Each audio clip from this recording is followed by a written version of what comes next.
I didn't know Hindi, I didn't know, the culture there. I got bullied at school because of it. I went into the exam center with no expectations, completely free mind. Bangalore is going super big on getting women into as IIMs. Dubai is the best Indian city that's outside of India. ऐसा मुझे भी पता है, मैं भी गया था वहाँ पर, मुझे तो कुछ भी नहीं अच्छा लगा वहाँ पे. I make videos on Instagram and YouTube. I had to convince my parents that I'm going to Bangalore because tech is coming up and Bangalore is the IT capital and Bangalore has better weather. I mean, the real reason was Bangalore has better beer and pubs. Keerthana, what was your percentile in your CAT entrance exams? I initially wanted to get into fashion designing or fashion communication, but that didn't happen.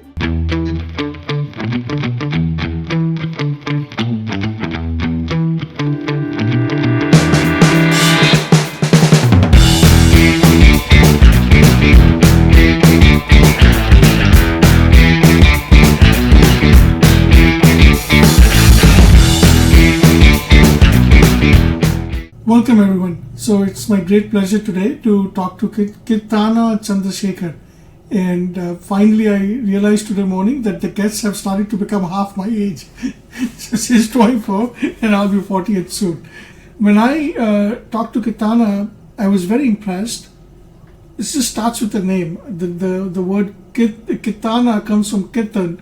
Keerthan actually comes from, at least I think so, maybe Keerthana will correct me, but it actually means singing in the praise of God, So that's Keerthan. I grew up in a family where my grandpa was a bhakt of Hare Krishna, Hare Rama. So I grew up listening to Nittai, Hari Bol, Keerthan and so on. And when I talked to her, one thing I realized was that I'd be so proud to have a daughter like her. My daughter is 8 years old now.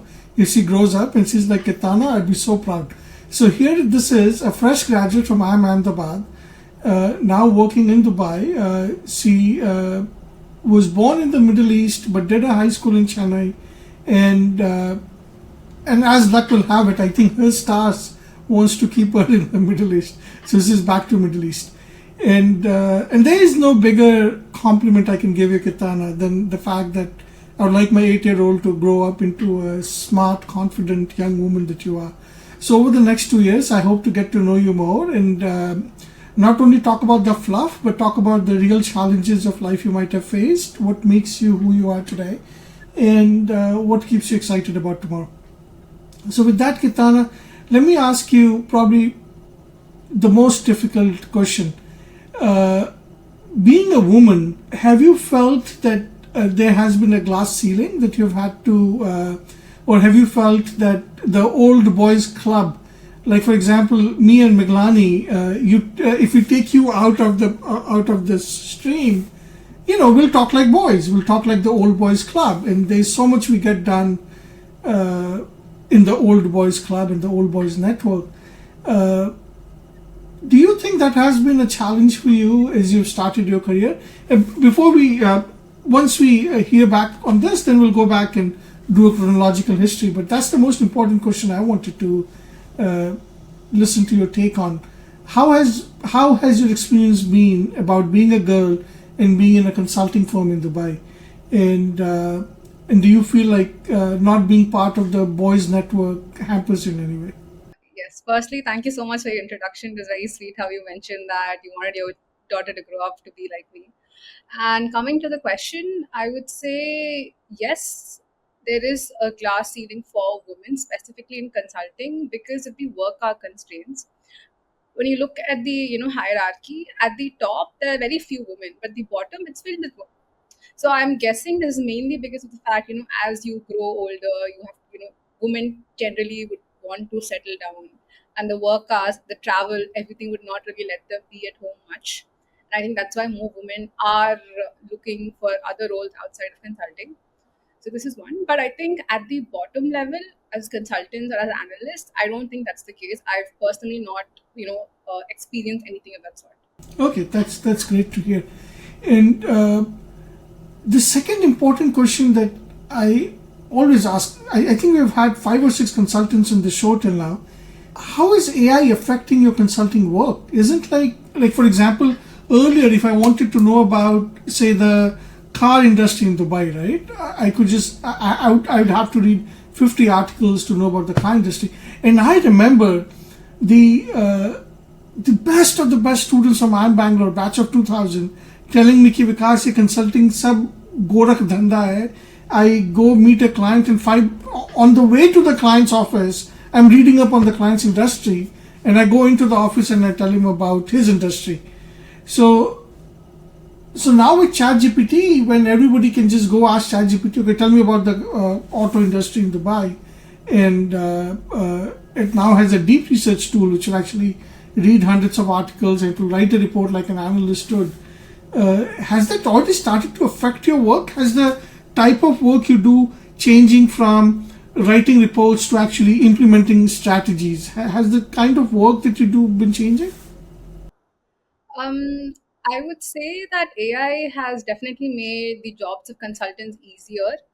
Of course, clients do have access to a lot of information now, but they're not really in a position where they can synthesize this information. That's exactly where consultants come in.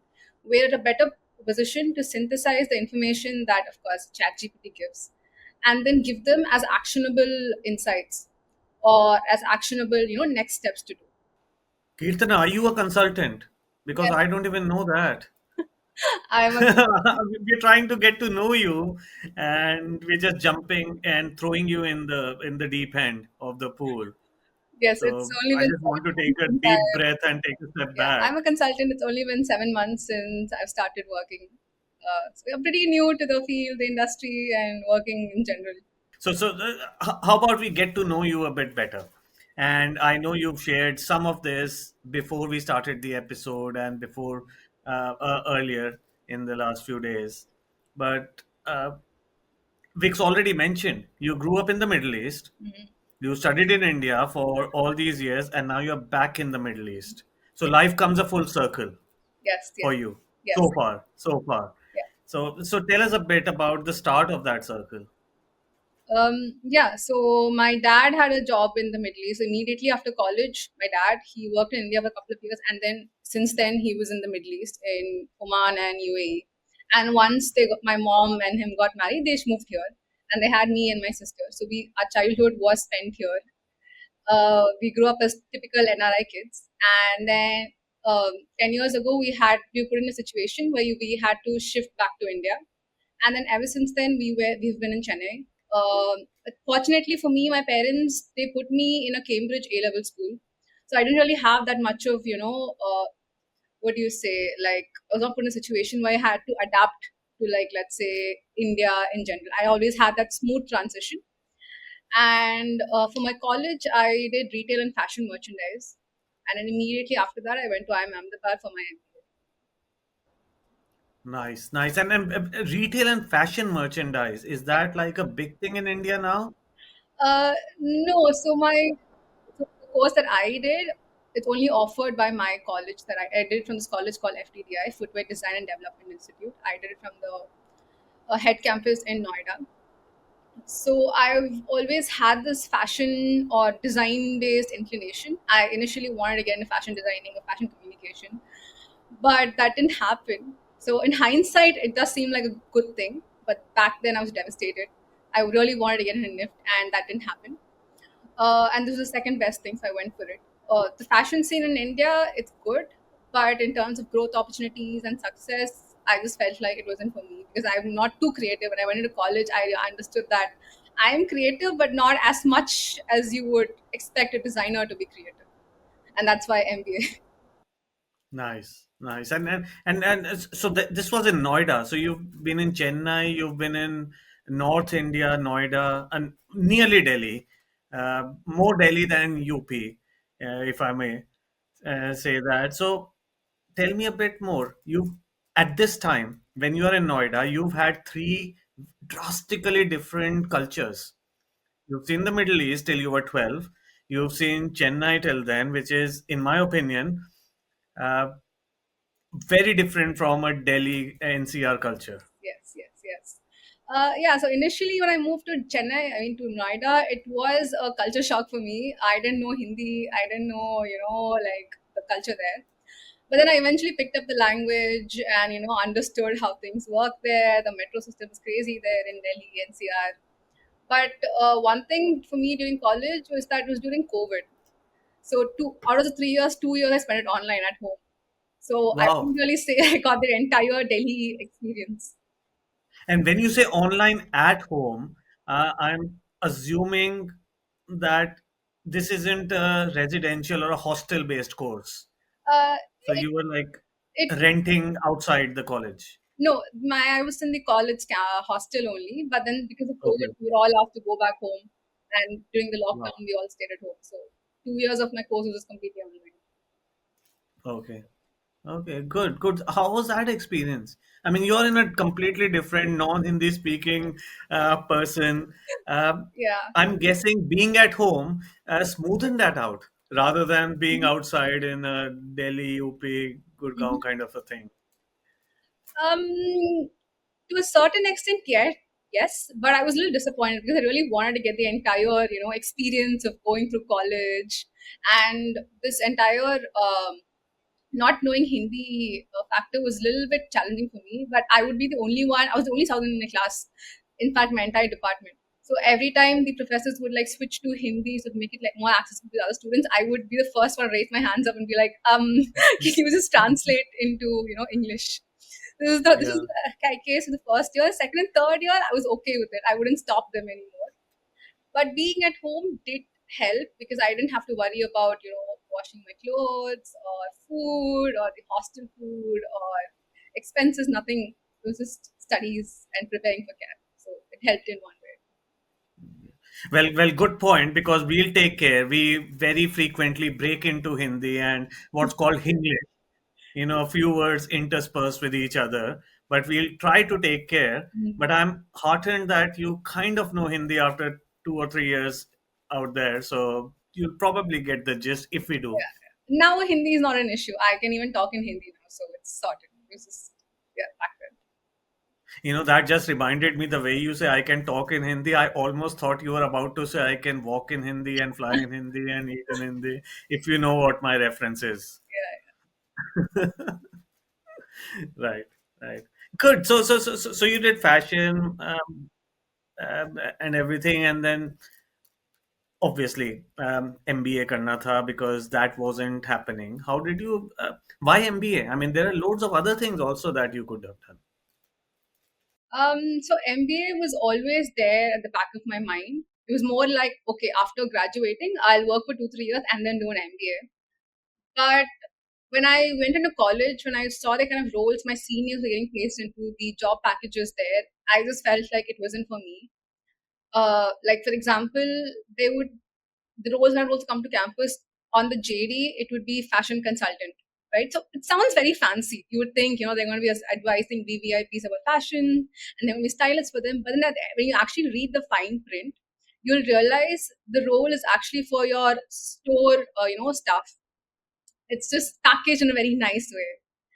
And the CPC also wasn't that great, and I felt that maybe this wasn't for me. So why not just prepone my MBA plan and do it then itself immediately after an MBA. And I decided I am going to do it in my first attempt, no taking a gap year because I did not want to work. And I felt like I was too young. My course was 3 years and I was only 20 when I graduated. And I felt I wasn't ready to work or get into the corporate system yet. And that's why MBA. Okay, and then that's why MBA. But then how MBA? How did you reach from the why MBA to actually reaching IIM Ahmedabad? Tell us that journey. How did you prepare? Did you prepare with someone else? Did you get motivation about CAT and maybe GMAT, whatever you gave? How did that happen? So like I mentioned before, since my college was online, I was at home. So my only task was to focus on college and make sure my grades are not dropping and study for CAT. So I mean, it was pretty simple and straightforward, and I chose to prepare on my own because I felt very confident in my VARC and DILR skills. But quant, which is mathematics, was slightly challenging for me because I did fashion. Even though I had maths till 12th standard, I didn't really like that topic. But fortunately for me, my mom, she's an engineer and she takes tuitions at home for mathematics for up to the class 12 level. So every time I had a question or if I got stuck somewhere, I would immediately go to her and be like, how do I solve this? For her, it was pretty simple. Even if it was from a topic that she didn't really know much about, she would actually go through entire playlists of that particular topic in YouTube, and she would give me the solution. And this was the case even after I went back to college after the lockdown was lifted. I would send her like a picture of like the question, and maybe a couple of hours later, she would send me like a video explanation, telling me how to solve it. So it was like I had my personal Lovely, tutor. lovely. I mean, not too many people out here have their moms who are like doing all the backroom work for them, and uh, either because of capacity or capability. So that worked out for you. But if you were to do it, and if you didn't have your Yes, mom definitely. doing all that for you, how would you have done it hypothetically? Yeah. Hypothetically, I would say maybe enroll in a coaching, because I feel like when you're preparing for an exam, that extra bit of external help is required. If you feel like you can't crack it on your own through self study, so that's how I would go about it. Because there's nothing wrong with taking for coaching or asking people for help. Like, you have a goal, and it's about doing whatever you can to get there. Right, right. So you gave the cat. Was that your first attempt, and you got calls, or how did that happen? And tell me a bit more. Tell me a bit more. Yes, Is So I think cat is in November nowadays. Is that right? It used to be first week yes, or it's in first Sunday November. of Yeah. December back when we gave it. I think now it's the last Sunday of November. Not a huge difference. Um, but Yes. um, but how was that day? Was that day big? Do you remember it at all? I do. It's one of the most important days of my life. So, in fact, when I gave the CAT attempt, I decided I will give it another year, give it another shot, because 2 months before the exam, the lockdown was lifted, so I had to go back to college. I was in the hostel, and studying in the hostel environment is extremely difficult because you're sharing the room with like three other girls who have their own things to do. It's extremely noisy. And every weekend, your friends are always pinging you for plans, telling you, let's go to Hoskas, let's go clubbing this weekend. It's very difficult to say no to them, especially after Yeah. 2 years of, lockdown. So I told my parents, like, this is not happening. I can't do it. And I chilled for like a month and a half. But unfortunately or fortunately, my flights that weekend to home for the exam was already booked. So my parents said, why don't you just come, give the exam, chill at home for 2 days, and then go back. It's just fine. The tickets were non-refundable. I get a weekend at home, and I said okay, and I went. Before the exam, I just brushed up on everything that I learned. Went through all my notes, and I went into the exam center with no expectations, completely free mind, and fortunately, it worked out for me. I wasn't expecting calls, but I did get them, and after I got the calls, I was like, okay, now it's here. Now I'll do everything in my power to convert these I'm calls going to into come to action. your cause, but there are like two or three very interesting points that I heard from you saying. One is, okay, why don't you come back and spend some 2 days home? I bet the underlying comment was, ki, matlab, enough of eating Delhi sambar from Sagar, have something real out here, some real food in Chennai. That's one thought I got, and the other one was shopping in horse cars, especially in your fashion circles and all that. I mean, must have been a hard one to forego. Of course, it was very difficult. That's why I almost gave up on cat that Yeah. year.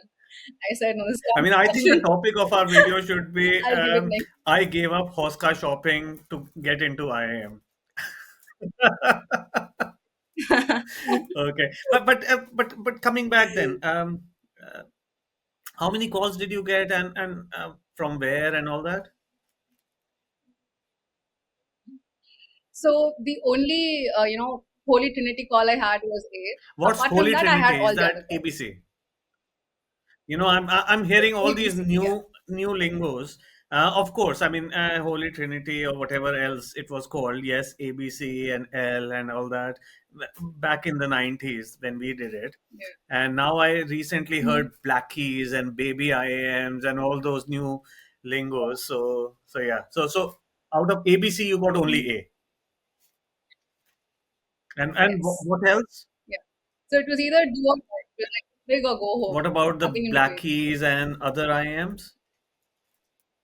Mhm. Yes, I had all the other calls. Okay, so Bangalore and Calcutta you didn't. I'm very surprised Bangalore you didn't get. Vix, what do you think? Bangalore is like going, as all IIM should, and probably they are, but Bangalore is going super big on getting women into as IIMs.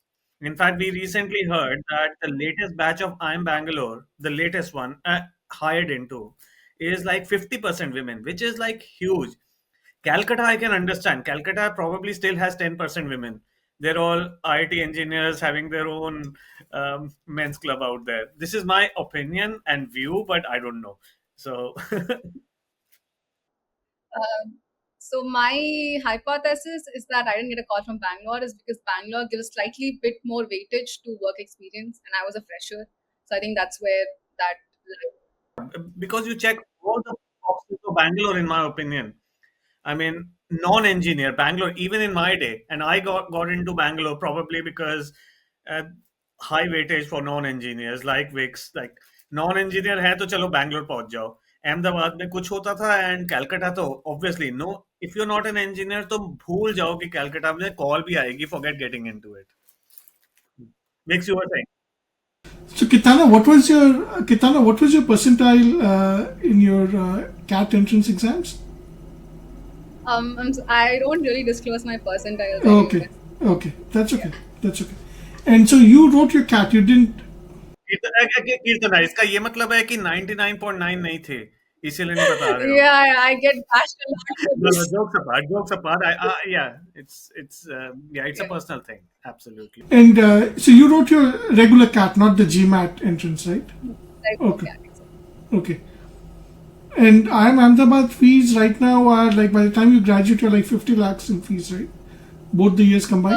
No, no, it's not that much. It's around 24 to 26 lakhs. But then a lot of students did get scholarships from the state government, from the state they're from. I think I got around a lakh and a half from the Tamil Nadu government to cover these expenses. A lot of my other friends got, Acha, you got scholarship from governments. yes, it was for a lakh and a half. It was done. It was given on a need-based, basis. Another friend of mine from Tamil Nadu, I think he got around 3 to 5 lakhs from the government. So it's done on a per case basis. And the college institute itself has a lot of scholarships that students can apply to. So fees wise, I think they try to make it easier for everyone. And of course, there are a bunch of loan options that also people can go for.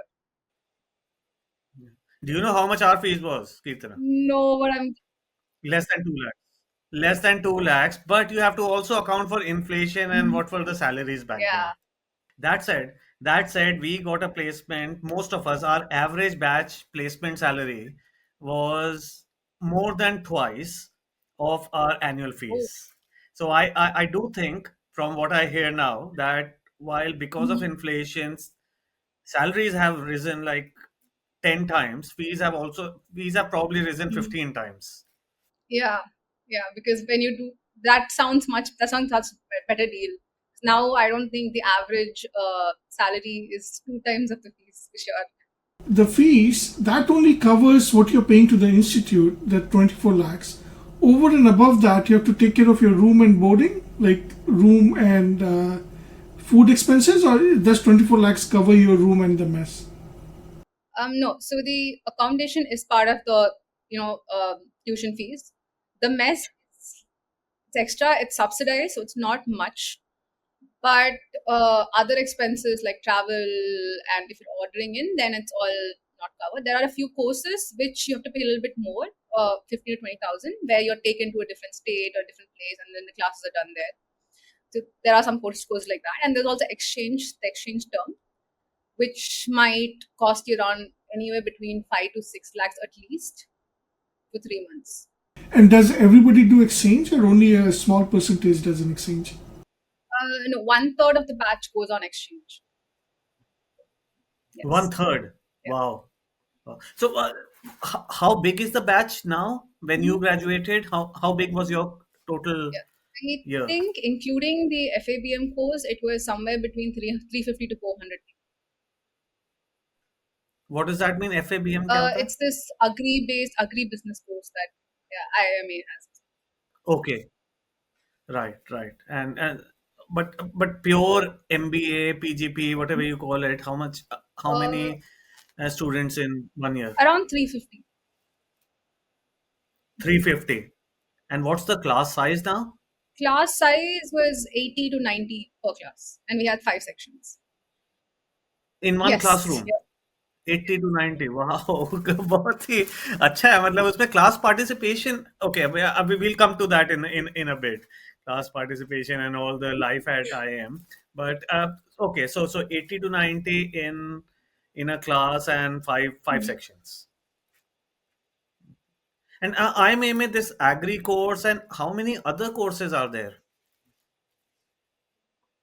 Just these two courses for is an MBA program, and then we have an executive MBA as well. And I think recently they've Okay. introduced or launched this blended PGP program where half of it is online, half of it is offline. In fact, Amitabh Bachchan's granddaughter, she's part of the course, so that went. People are talking about it, the blended PGP program, the half online and half. Got it. Got it. Okay, so that's not as big, because recently we came to know that IIM Bangalore has a class size, including all these different types of PGP courses, is like 600 plus. That is huge. That is huge. And then we came to know that some of the other IIMs have like even bigger class sizes Yeah. nowadays. So IIM Ahmedabad has controlled it in a way, if I may put it. Yeah, so they've increased the number of sections based on the batch size. So I think before they started with like 1 or 2 sections, now it's 5 sections. Right. Okay. Okay. I remember Vix, tell me if I'm is we had about 180 people, and there were three sections of 60 each.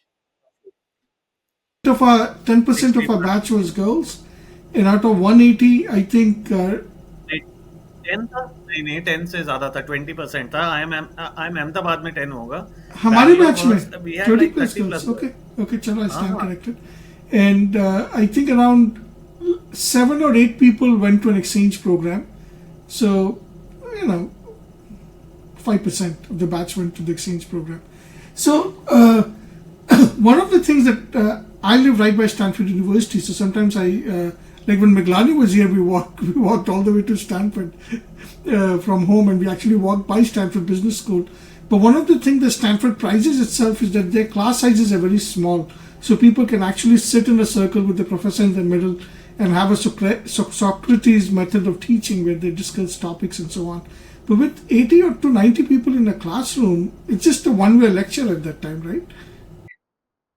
Not really, because I think the case based pedagogy also helps here, because there's no teaching as such. Like the case is discussed, of course, where the first 5 to 10 minutes, and then it's open to the entire class. Anyone can talk, and then based on that, the discussion continues. So it really comes to the student if they want to participate or not. So I liked having that choice. In the second day, when I took courses where the class size was only 15 or 20, 15 or 20 students, I was forced to participate. I mean, there were days when I didn't want to talk. But then when the class size was smaller, I didn't really like it much. When it's a lot of people, there are days when I can sit back and be like, okay, I'll just take it in. I don't want to participate today. So I feel 80 to 90 is a good size. Okay. And I've never visited the IIM Ahmedabad campus. The campus is a lot outside the city, right? Like it's hard to, like, when you're on campus, you can't just take a Friday evening off and go to the city, correct? Or can you? I wouldn't say that. I think when it started, it was out of the campus, but now because of development, it is technically inside the campus, inside the city. In fact, we have like a mall that's a 5 minute auto ride from the campus. So we got whatever we needed. I think Vix, that sounds very much like I am Bangalore, because 25 years ago I am Bangalore, while not completely in the wilderness, was at least five or 10 minutes away from like proper urban area, and now it is like 20 minutes inside proper urban area. Yeah. No, I remember at IIM Bangalore because I am a North Indian, so I used to like paneer and naan, and because in the dining hall they used to make South Indian food, So Hmm. at least once a month, I have to go eat paneer and naan. And the closest North Indian shop which would sell paneer and naan was a 15-minute auto ride. Like there was no closer North Indian shop, at least at that time. Vicks को 2 रुपए में पनीर का extra मिलता था, वो छोटी वाली steel Yeah. कटोरी में. Right. It's another matter that for the Delhiite in me, it looked like कि किसी ने सांबर में थोड़ा सा पनीर डाल दिया. Okay, okay. Yeah, North South divide and taste and diets apart. Keerthana, tell us, how were your 2 years in IIM Ahmedabad? And tell us a bit more about Ahmedabad. You've already told us ki now it's in the city and all that. But what's life if you were to summarize in 2 or 3 minutes? It was overwhelming in the beginning because I got into IMA thinking, I will ace it there, but I don't think I aced anything because in my college I was a topper. I was one of the top students in my department, and when I go in there, everyone's a topper. They've all done incredible things. People have written books. They've won medals for the country. They have patents, and I'm just standing there like, maybe I don't belong here. So that imposter syndrome, especially in the first 3 months, is real, and it just feels like a pressure cooker, where you're just waiting for something or the other to happen. We have surprise quizzes in the first year. We have cultural events like tea night, sports fest, sports meet. We are expected to, be part of clubs, engage in clubs, participate in case competitions, keep our grades up, do extracurricular activities. So when you do all of this, you barely sleep. Like sleep is you're lucky if you get 5 hours of sleep per day. But tell us, first term in IIM Ahmedabad, what does a typical day look like for you, both in class and out of class? So classes start at 8 a.m. Yeah. So some people they wake up at 7:45 and they rush immediately to class. Some people they take it slow. They wake up at 7 a.m. go eat breakfast in the mess. I wasn't one of those kids who ate breakfast for sure. So I would just wake up as late as possible and still make it to class on time. And first year we had three classes, and then it would finish at 1:30 ish, and then we would immediately head to the mess. And then that's where the fun part is. So if you had a surprise quiz that day, it gets announced 20 minutes into the lunch break, and you'll have the quiz starting at 2:30, which leaves you with maybe like 45 minutes to study for the prep, for the prep quiz, and then you have the quiz after lunch. So that lunch is spent in anxiety. At exactly 1:45, you'll get a notification on your phone saying, okay, hey, there's a quiz for you guys today. So, in fact, in the second year, every time we get a notification, any notification, on our phones at 1:45, there's always an anxiety. They don't think we might have a quiz. So And how often is this quiz? Once a week or more than that? it can be, it depends. It really depends on how the office is structuring it for us. So it can be like once a week, twice a week, or even all 5 days of the week. In fact, there's always this joke, they try to make it as hard as possible for you, especially when you have like some event the day before. For sure you'll have a quiz the next day. Got it. Got it. And when do classes end then? You've got your quiz typically at 2:30. And then do you have classes in the afternoon and evenings also? No, no. After the quiz, you're free. You can study, you can catch up with friends, you can do projects, whatever you want. Some people they choose to just crash after that for a couple of hours and then get to their next to-do list. But in the second year, you have classes till 8:30. Right. And that must be because of electives and maybe guest professors and all that. Yeah. Got it. I have to tell you that in my 2 years at IMB, I have never had morning breakfast. Never. But I've had a lot of Hmm. breakfast. And the difference is that every time, every single time I've had a breakfast, it was the end of my day क्योंकि रात रात लंबी खिंच गई थी तो लगा कि मतलब अब तो 7 बज गए हैं तो ब्रेकफास्ट मिल जाए.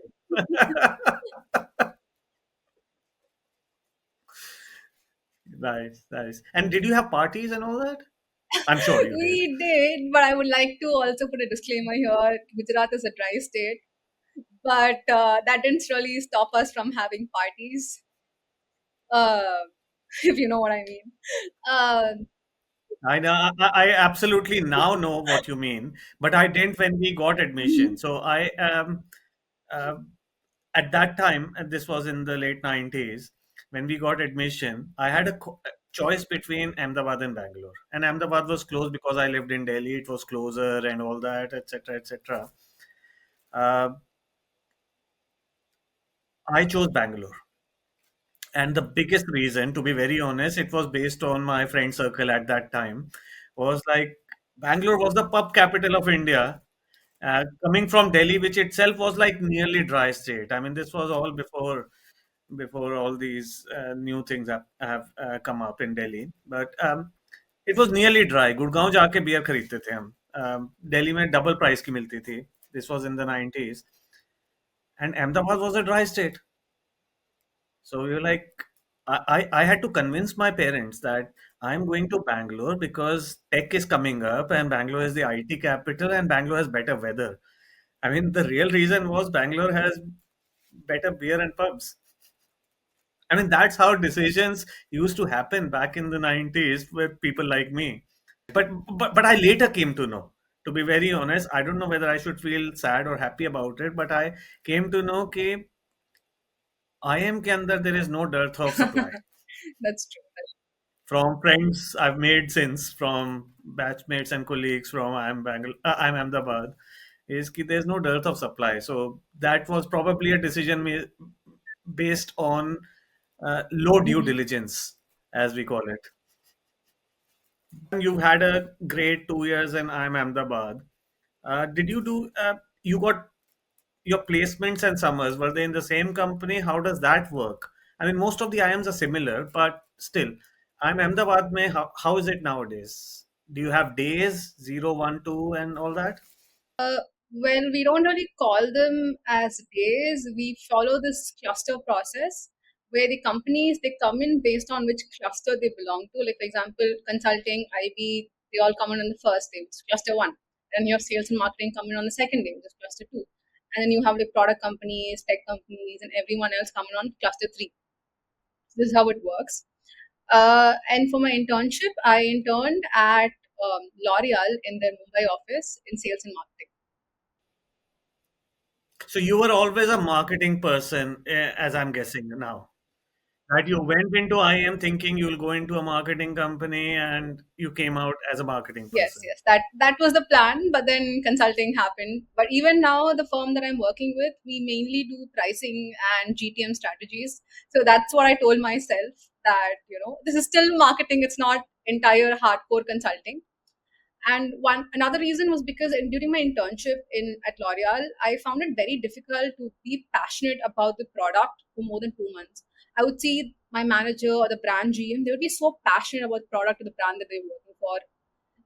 I mean, I wasn't really able to be in love with the product. I fell out of love with it like after 3 weeks. And this is where consulting helps. You're working with a client for only like a month and a half, and then you forget about them. So it really helps people with commitment issues, you would say. So, Yeah, yeah. But in terms of clusters, mhm. remind me which company are you with I'm with now? this firm called Simon-Kucher. It's a German, So Simon-Kucher, was it clustered with consulting or no, clustered with consulting. marketing? It was on, So they were clustered. And consulting is before marketing companies come in, or how does that yes. work? So first it's consulting and IB, and then it's sales and marketing, and then it's product and tech and other roles. So tell me now. Here's a question. I'm like, so in our times there used to be day 0, 1, and 2, and that day one company were like bigger companies in whatever field. It doesn't matter, finance, marketing, consulting, whatever. If you're of a certain level. So now, if I think about it, when does Unilever come? When does Procter and Gamble come to campus? Is it clustered with the marketing companies, or do they get in earlier? It's with the marketing companies. So there have been cases where companies they sort of said, "Oh no, we are consulting. We are like even though we do tech consulting, we're still consulting." So they would fight for the first day, but then the campus would tell them, "No, you are still a tech company. You come with the C3 or the cluster 3 with the other product companies." So there have been such cases. Yeah. Yeah. I mean, I'm quite glad actually that companies are getting clustered based on interest and sectors. Because yeah, I've seen people just because it's day one and they get placed, and every IIM has their rules that if you get placed, you either take it or leave it, and so on. People have not gotten into a career of their choice, and some people I know in their batch, 2 years in IIM, they were marketing people or finance people, but they got into something else, and they've been in that sector ever since. Maybe they started liking it, maybe they're stuck in it, who I knows. was just going to say another thing that's interesting about this entire process is this cluster formation is actually done on the student's interest. So 2 months or a month before the placements, we are given a form to fill what domain we want to get into, and then the placement is sort of they consolidate it and they see which domain has the highest interest, and that becomes cluster one. But historically, everyone wants to get into consulting, so they all mark consulting as their top preference. So then consulting IB, it becomes cluster one. So this can actually change when you think about it. So let's say like 400 students, they've all said they want to get into sales and marketing. Then sales and marketing will become cluster one. So it's a very student friendly placement process. Got it. And so you were always a marketing, which is cluster 3 person. Did you apply to anything? Cluster 1, cluster XYZ? So you can apply to as many firms as you're eligible for based on the firm's requirements. But really, at the end of the day, it depends on the shortlist if you get it or not. For my summers, I didn't really have any consulting shortlist. I only had one. But then the offer that I got, I rejected it. And then I sat for the C2, cluster two. And then the first interview I went into was another firm. I held the offer and I went to L'Oreal's interview and I picked it up. Because again, I come from a fashion background and L'Oreal seemed very, I thought it'd be glamorous. Yeah. And what was your project, your summer internship project there? I was working with this brand called Kerastas. They're a hair care, luxury hair care brand. So I had to increase or strategize ways to increase market penetration by 10 to 15%. So I would go to the market every day, talk to salon managers, hairdressers, customers, try to understand, why they were buying products or why they were not buying certain products, and then try to understand the sales data in what salons, which product is sold the most, or how the movement is, and then come up with strategies for that. That's very nice. That's like, I would have thought that that's a very empowering project that you're getting to do a lot of these things. But you didn't like L'Oreal, as you said. No, I love the firm. I love the firm. I love the people I worked with. In fact, working at L'Oreal, I think it's amazing being a girl because you get this huge, goodie bag or a hamper full of L'Oreal products. And then when you're at the office, they have this academy that's attached to the office. So you can always go in and get your hair done, get your hair colored, anything. Because they're always training hairdressers there. And if it's Diwali, if it's anything, you get free stuff, free products. When L'Oreal has so many brands, there's no you were sorted. Your friends are also sorted. And there's a where, where the employees get like 30% off. And I loved working there. I loved the experience. But then I wasn't like work wise, I wasn't really able to be passionate about the product because I think to be a good marketer, you have to be passionate about what you're selling. And that passion wasn't there for me. Right. No, I can understand. I mean, this friends are sorted because I was at least in campus and for many years after that a marketing person out and out. But I joined a pretty big company which was into toothpaste and soaps. Now you don't make friends. No one asks for toothpaste. Yeah, toothpaste mere ko ek extra wala de de and all that. No one does that, right? But I can understand with colors and beauty products that might be. So, but I'll tell you one more thing that I'm now recalling. My summer internship was I was made to basically do, for lack of a better word, it was market survey and market survey in some rural towns in Haryana and a bit of Punjab. And I saw some villages which I'd never even heard of the name, which were like 100 kilometers from Delhi, where I grew up for 20 years of my life at that time. And नाम नहीं सुना था 100 kilometers away वाले villages. I visited those, and shopkeepers से we used to ask कि बस ये करोगे, ऐसे करोगे, वैसे करोगे, धूल मिट्टी, everything was around us. And I still ended up joining after I got a PPO and all that. I still ended up joining and doing a career in that. So that's why I'm just coming back. I'm surprised you had an empowering project, or is it like just the expectations of your generation is way higher कि हमें MBA में क्या मिलता है? I'm not sure because I think the project that gets allocated to you really depends on your manager and the brand you're working with and what they really need. So, of course, this is my experience. I've also heard the same thing where they were asked to do, market research as well, other FMCG firms. So, it really also changes, firm on a firm basis. So, some firms they give a lot of importance to what the interns have to say. Some really don't care. So, again, it really depends on how the firm is structured and how much flexibility the manager has. But is that why you went for consulting and not for even other marketing companies in your placements?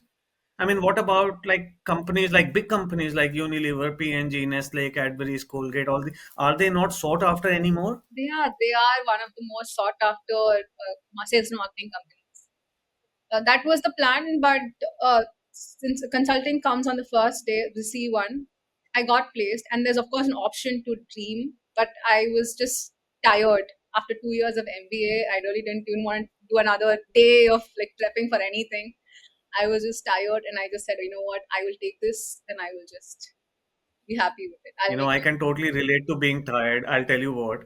When I was telling you I got a PPO, right? And the PPO was a conditional PPO that I have to opt out of placements. Oh, okay. And I was told, ki, boss, you shouldn't take this PPO because you will get a better placement offer based on XYZ reasons. And I was like, boss, am I mad? I'll go through that whole stress about 2, 3 days of placements. Bird in hand is, I just took it and I said, you know what? I love this job. I did summer internship out there. I love the people. ठीक है हरियाणा में धूल मिट्टी में we did all that, but that's fine. I mean, I don't mind that as a career, but that was me, right? Everyone has a different perspective. But I completely understand when you're saying that, like, yeah, take it and just quit while you're ahead. Yeah, it wasn't. I mean, I did dream. It's like so much more than what I asked for. It was perfect. It wasn't too much. It wasn't hardcore consulting. It wasn't marketing. It was the perfect balance. I got to move back to Dubai where no tax is there, so like I'd save on that. I could finish up my loan so much earlier, and I did consider all of these as well, and it seemed like a better option to do because again, sales and marketing also I wasn't very sure. Like I felt like consulting would give me another 2 3 years, and then I would sort of understand where my interest did lie. So that's why I didn't choose to I'm go for I'm it. going to come to Dubai tax and everything in a bit. I've got one last question about placements, which I'm always very I'm curious about. Is how does it work in IIM Ahmedabad, especially now? Is if you get an offer, do you have to opt out of placements? Can you because we used to have things like abeyance and all that. I mean, some Mhm. fancy words. How does it work now? If you get an offer, Okay. can you still participate in unlimited companies? Well, I'll let me outline the process for you. So how it works is one day before placements, you sort of rank the list of companies you've got a short list from. So let's say you have a short list from QL Nestle. One would put HUL as rank number one and Nestle as rank number two, and the other companies so on based on their interest. And the same process is done by the firm as well. They rank candidates based on their preference, and the placement for placement committee they match this. So based on this matching, your interview scheduling happens. So let's say you were ranked lower on a company's list, but then you run company the company but then the company was higher on your list, which means your like interview would take place much later during the day, right? So then let's say you go into a Nestle interview, you have the offer. What you can do right now is you can either accept the offer and then close the placement process and then go back and sleep, or you can choose to do something called a hold, where you can sit for interviews for the companies that you have ranked over your current offer. So which means in this case only HUL. So let's say you have an offer from a company that you've ranked number 3 or number 4. You can still attend 1, 2, and 3 if they don't give you a interview call, or if they've not already filled their quota and things like that. And there's also another thing called dream, where at the end of the cluster process, if you have an offer that's standing, you can keep it, but you can also choose to dream to other companies in the other clusters. And this is capped at 1 or 2, and there are certain criteria, but the max, I think it's 2. So let's say if you're an offer from C1, just the consulting IB domain. So in C2, you can dream to any 2 of the companies that you think you will get a shortlist from. So it's like, a shot in the dark. You may or may not get. But the only catch here is that if you sit for the interview and if you get the offer, it's auto accept. There's no hold, nothing. You let go of the one that you already have, and then you go with this. There's no like, I will choose later. So, when you're making that choice to dream, it has to be like a proper, well thought of choice. So this is how it works. Okay, okay. I'm just trying to reminisce. We've had a guest earlier on this show, Vix, if you remember, is who was in the late 90s, who designed a lot of this process as head of the placement committee at IIM Ahmedabad. And it seems to me, I mean, while days have transformed into clusters and few changes have happened in the last 25 or 30 years, I think it is the system that guy and the placement committee then made, that is the ethos of not just IIM-A placements. It basically caught on to IIM-B and other IIMs also. It's about hold, abeyance, this, that. Miglani, do you have an opinion on why London Business School placement is so different than, say, IIM Ahmedabad's placement? Because for you guys, it's throughout the year, and you have to seek out the companies, and it's a more organic process. But when I think of IIM Ahmedabad, IIM Bangalore, they seem more manufactured. It is. It is. It's a difference of history. It's a cultural difference, and the way that in India, while we can still do it, in India is companies come to campus. I mean, in LBS, and I would say for most top business schools, whether it's INSEAD or Harvard, Stanford, whatever, is I mean, you go out to companies and apply. The career services is there to put job postings, so they will discuss. And some companies might come to interview on campus, but there is no day slot, nothing. It's like regular life.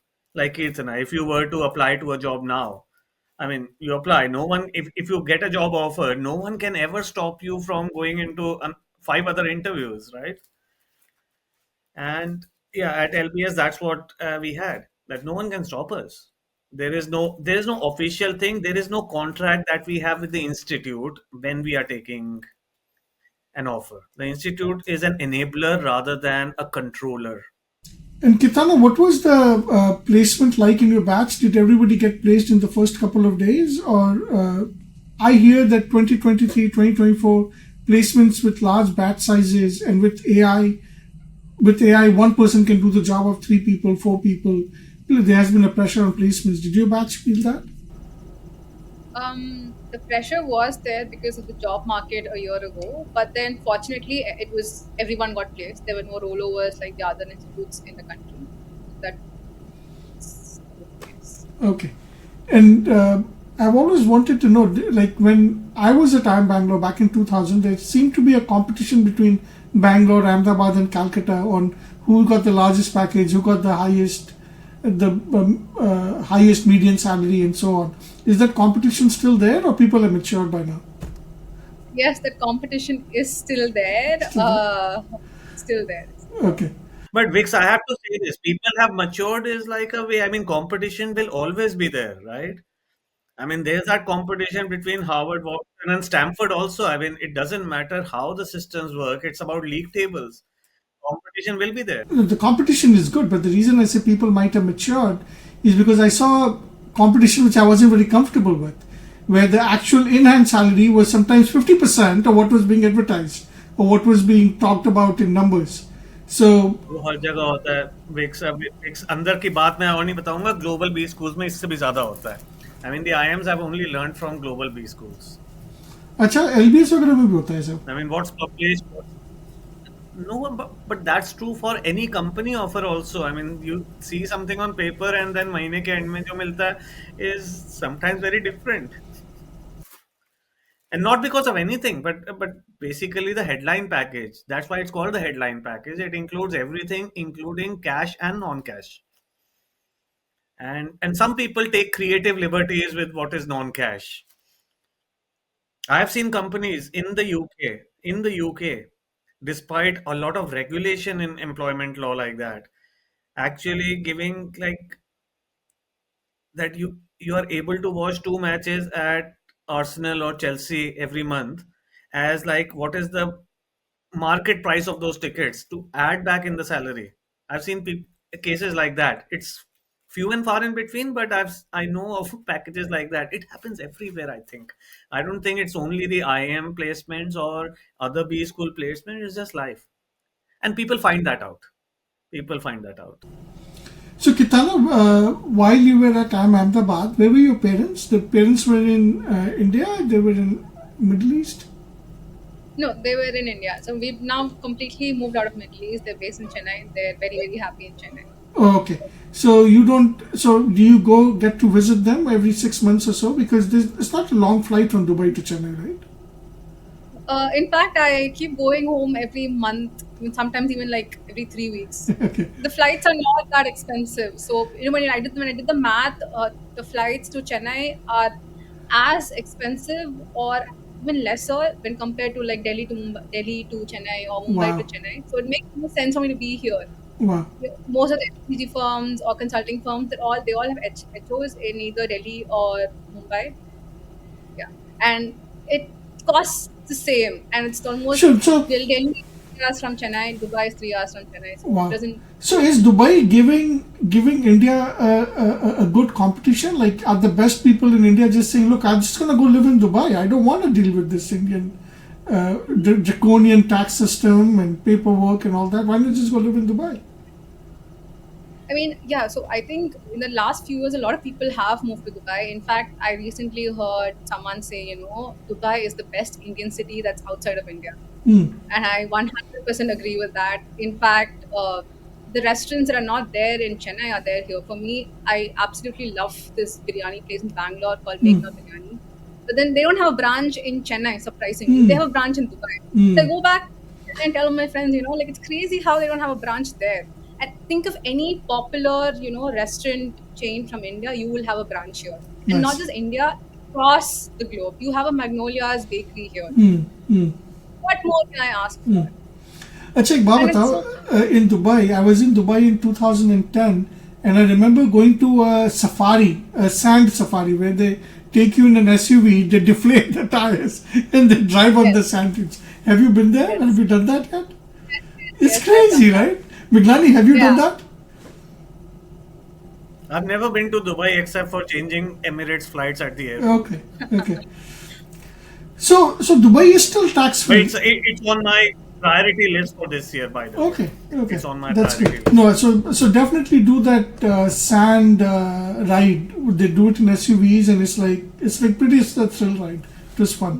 I didn't expect it to be so much fun, but I'll see, Vix. I'll put it. My trip to Dubai will happen more for my fundraising than doing sand rides, but I might get the option. sure. So, Kitana, educate me on the tax system in Dubai. So your full salary is tax free. Yes. Full. So It's that. so in India, the first 12 lakhs are not taxed now according to this budget.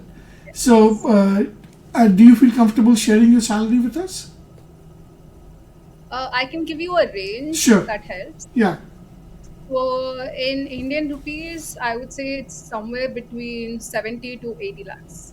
Wow. So it's almost times of what I would make as a consultant back in India. How many times more than what you would make in India? So 2.5 to 3 times. Wow. Like, So in India, somebody would be making around 30 lakhs and you are making around 80 lakhs in Dubai. yes. That's the difference in Indian rupees. for the same job, And for the it's same job, your salary is 2.5 times, which means post tax your salary is 5 times. Is that Uh, right? you could say that, yes. Yeah, I mean, that's very impressive. That's very impressive. I mean, well, then why do people want to live in India? I mean, why doesn't all consultants move to Dubai? Or is it that people want to do that, but there are not that many job openings? Is that what it is? Like, Yes, that is also another reason because Dubai is a hub not just for Indians, but also for Europeans and Americans. So a lot of people who, they're expats here. People are even choosing more Saudi nowadays. So, your competition is not just from that country, it's across the globe because anyone can work and live in. sure, sure. And so, how does Dubai pay for its infrastructure if, like, it's not taxing people? I would say the oil money and from what comes from the tourism, oil and gas industry. I think all of this helps fund Do you the guys have economy. high sales taxes? What do you mean by that? High sales tax. Suppose if you go and buy a purse or a Yes, car, the sales there is taxes are higher. there is a VAT, there's a value added tax. I think it's at 18%. It's not much and it's not there for all products. But another major expenditure is that we don't really have tax, but then they sort of take that money from you in fees or as deposits. They always have like another term. It's not really termed as tax, but it just goes that they have the municipality fees and you have building fees. So there's a lot of things. Okay, but it's not more than 5% of your compensation, right? Like, No, no. well, it's still very limited. It's not like All of that. these fixed costs. It's not based on your compensation. They Sure. fix it. So it's a flat rate for everyone. Wow, wow. So that's great. And how does it feel to be a 24-year-old and be earning that kind of money? Like, are you still able to stay sane? Because it's hard for a 24-year-old to stay sane, right? Yes. So when you look at it numbers wise, it does seem like a lot. But then the cost of living here is pretty high. Is it? And the kind of lifestyle I have, like, it's not very savings focused. So it's more of, living life and like making and spending wherever required. So I try to find that balance there. But of course, it's a lot of money. It helps support myself, helps pay off, my loan. So I am looking. My goal is to finish off my education loan by the end of this year. Perfect. So yeah, And how does it, like when you say cost of living is higher, how much higher is it compared to Chennai? Because your family still lives in Chennai, so you have an idea. Is it double? yeah. And because at least in Silicon Valley in San Francisco, the biggest cost of living factor is the rent or the housing cost. Because food and other stuff is pretty much normalized. But housing, so compared to Chennai, how much is the housing cost in Dubai? Is it like, say, rent for a two-bedroom apartment? Will it be double? Will it be 4 times? Yes, yes, easily. So a one bedroom here. So I currently pay in Indian rupees. It's around 1.5 lakh per Wow. month. Okay. And in Chennai, a one bedroom would be what, 40,000? Less, 25,000. So the Okay. cost of living is pretty high. Cost of living is high. Yes. Yes.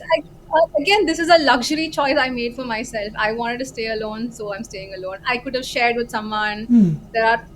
If you want to save, you can save as much as possible. It really comes down to the individual's decisions and choice that they want and how they want their lifestyle. But if we compare like for like, apples and apples across countries, I mean, sometimes, I mean, because, so if you're saving on tax, for instance, everyone else is, and everyone else has more money supply, and therefore more money supply will lead to cost of living, and sooner or later, I mean, this is economics 101, kya kehta hai Vix? Money supply. It's like your it's like your US US में वो note छाप छाप के लोगों को बांटते हैं and Dubai में वो कम टैक्स लेकर लोगों को बांटते हैं यूके में कोई नहीं बांटते सिर्फ निचोड़ते हैं See, Dubai doesn't have shortage of land. Like, Dubai can. So, and it also has a pretty encouraging immigration policy that it allows people to come and work as domestic helpers, as drivers, and so on. So, I'm trying to understand that at a structural level, why is the cost of housing 4 times the cost of housing in Chennai? like if like there's no shortage of land, there's enough immigration coming in to build these high rises and towns and so on.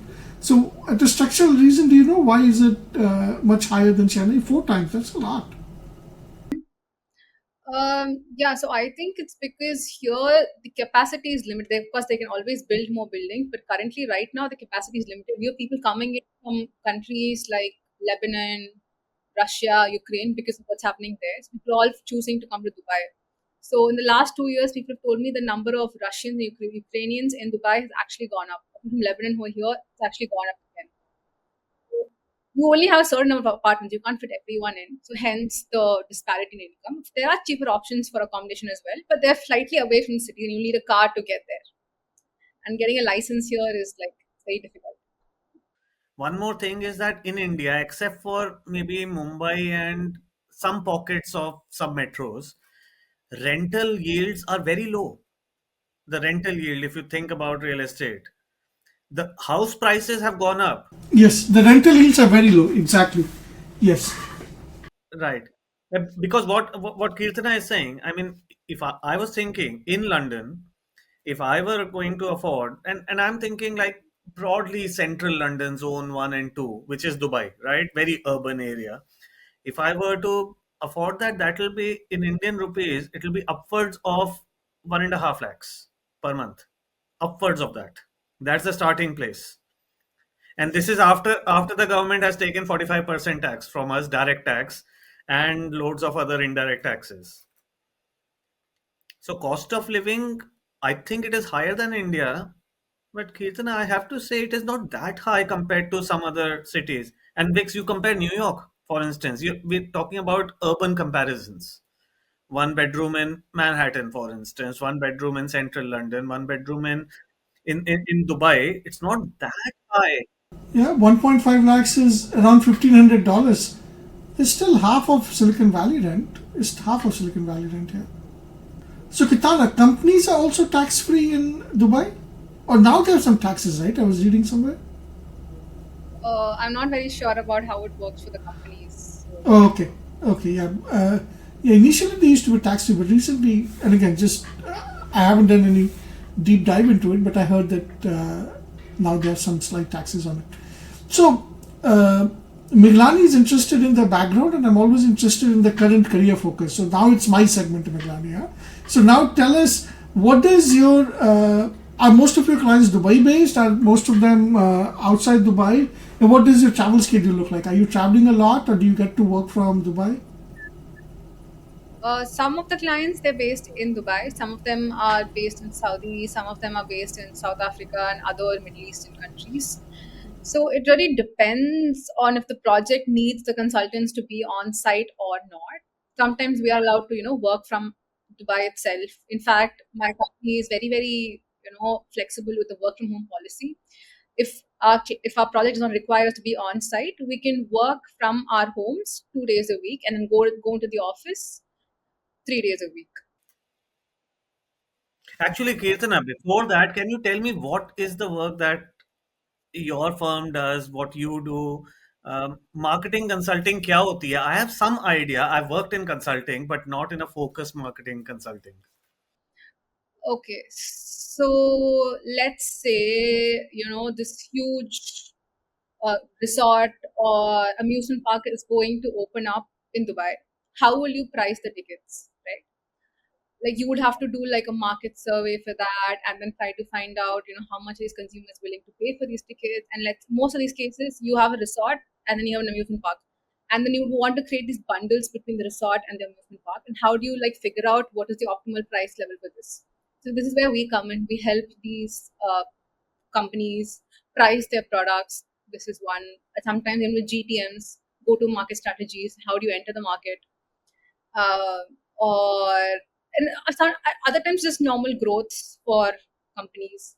How do you grow? How profitability? The usual consulting things. But I personally like the pricing and go to marketing type projects because that's where my marketing background can add most value. So take a project that you worked on and walk us through it. Uh, like at this first 7 months of being a consultant, are you allowed Like, are you like? I remember my first job for the first 2 years. I was just making PowerPoints. I wasn't even allowed to choose the content on the PowerPoint, and I wasn't. When I did well that time, but like that was the reality of it. So what does it look like? How big are teams? What does your day look like? And walk us through a project. Okay. So teams are 3 to 4 people here in my firm because the firm itself in the Dubai office is 30 people, 35 people max. The team usually consists of 1 or 2 consultants, one manager, one director, and one partner. And it's usually the manager who takes care of the entire project, and the director overlooks multiple projects at the same time. So the manager is who you involve with day in day out. So he's the one who sort of plans the project, what to deliver to the client, and the consultants we support him or her in this entire process. Uh, and yes, like you said, my days are spent on PowerPoint and Excel as well. So the projects usually start with a kickoff where you get aligned on your requirements, what the expectations are, and so on. And you have two steering committee or steercos, as you would call them in the consulting world.